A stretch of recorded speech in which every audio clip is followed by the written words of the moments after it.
C'est avec une profonde humilité que je prends mes fonctions de ministre des Travaux publics, Transport et Communication en cette période charnière de notre histoire nationale.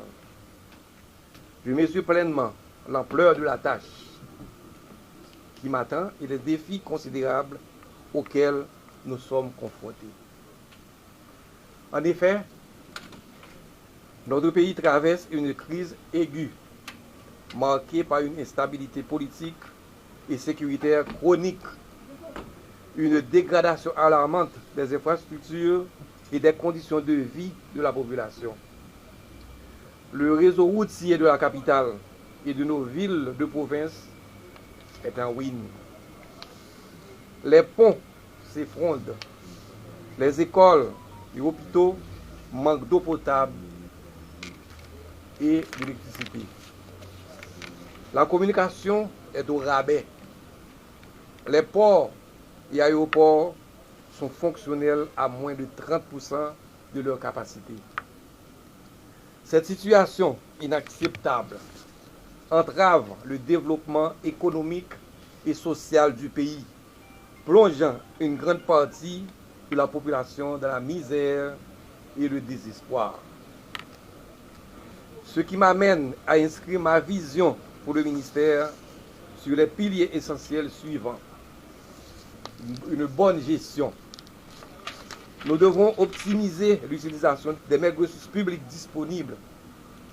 Cela implique une gestion rigoureuse et la reddition de comptes, la valorisation de nos cadres, le respect et la promotion des valeurs humaines. Le travail bien fait, tout ça seront au cœur de notre action. La sécurité et infrastructure. Améliorer la sécurité de nos infrastructures, c'est une priorité. Nous devons renforcer les structures existantes et veiller à ce que les nouvelles constructions répondent aux normes les plus strictes. La transparence et la collaboration. La transparence dans nos actions et la collaboration avec toutes les parties prenantes sont cruciales. Nous devons travailler main dans la main avec les communautés locales, les organisations de la société civile et les partenaires internationaux pour atteindre nos objectifs. Il faut aussi promouvoir des solutions innovantes et durables pour nos infrastructures. Cela inclut l'utilisation de technologies modernes et la mise en œuvre de pratiques respectueuses de l'environnement. Conscient des défis considérables qui nous attendent, je suis fermement déterminé à agir avec pragmatisme et détermination. Ainsi, ma mission en tant que ministre des Travaux publics et Communications sera prendre, malgré la courte durée du mandat de transition, l'engagement solennel de poser les jalons d'une réhabilitation et d'une modernisation ambitieuse de nos réseaux routiers et de nos infrastructures essentielles. Cette initiative cruciale permettra de désenclaver les différentes régions du pays, de fluidifier le transport des biens et des personnes et de stimuler la croissance économique, ouvrant ainsi la voie à un avenir plus prospère pour Haïti.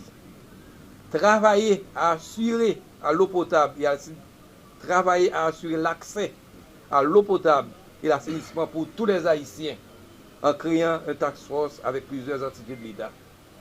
Car il s'agit d'un droit fondamental et d'une condition essentielle pour la santé et le bien-être de la population.